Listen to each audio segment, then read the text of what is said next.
আসসালামু আলাইকুম। কি অবস্থা সবার? কেমন আছেন? আশা করি ভালো আছেন। আমরাও ভালো আছি। এই যে আজকের অনেক দিন পর সাইম সুফিয়ানকে নিয়ে আর ইনায়া রুতবা সবাইকে নিয়ে আমরা একটু ঘুরতে গেলাম। এই যে বাঁশের সাঁকো, এটা পাড়িয়ে ওপার যাব। বাবা গো, এইটা পারানোর সময় আমাদের কিন্তু অনেক বেশি ভয় করছিল। কেমন যেন মনে হয় যেন এখনই ভেঙে পড়ে যাবে। আর এটা মোটামুটি একটা বড়ই নদীর খালের মতন ছিল।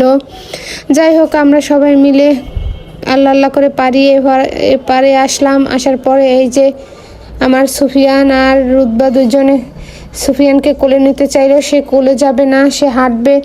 এত মনোরম পরিবেশ ছিল এখানে, যা বলার বাহিরে। একদম গ্রামের পরিবেশের মতন মনে হচ্ছিল, একদম নিরিবিলি নিরিবিলি ছিল জায়গাটা। আমরা অনেকক্ষণ ঘোরাঘুরি করলাম।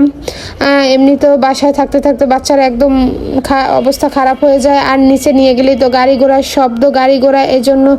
আর এই জায়গাটায় এত সুন্দর গ্রামের মতন পরিবেশ, কিন্তু দেখতে অনেক সুন্দর লাগছিল। তারপরে তারা একটু পানি টানি খেয়ে নিল।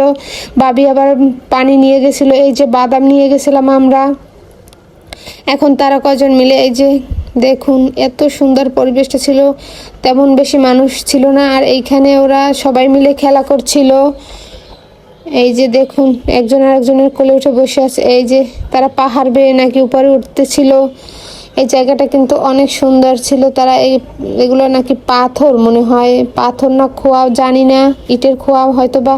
তার উপরে যাইয়ে তারা তিনজনে উঠতে পারছিল, আর সুফিয়ান উঠতে পারছিল না। এই যে তারপর এইখানটা দেখুন, এইখানটা কি সুন্দর। ঢাকার ভিতরে এই রকমের জায়গা কিন্তু অনেক সুন্দর। জায়গাটা কোথায় সবাই কমেন্টস করে জানাবেন।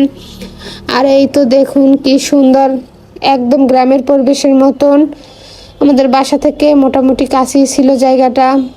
আর তারা এখন এই যে খুব দৌড়াদৌড়ি করছিল। আর এই যে ইনে একটা পুতুল নিয়ে গেছিল, সাইম আবার পুতুলটা নিয়ে খেলা করছিল, তো বেবি বেবি বলছিল, তার হাতেই নিয়ে রাখছিল। তারপরে আমরা ওইখান থেকে বের হয়ে এসে ফুচকা খাচ্ছিলাম। ফুচকা প্রথম খাওয়ার সময় মনে ছিল না ভিডিও করতে, পরে ভিডিও করলাম। এই যে সবাই বসে বসে ফুচকা খাচ্ছিল, আর ফুচকাটা খেতেও মোটামুটি অনেক ভালো ছিল।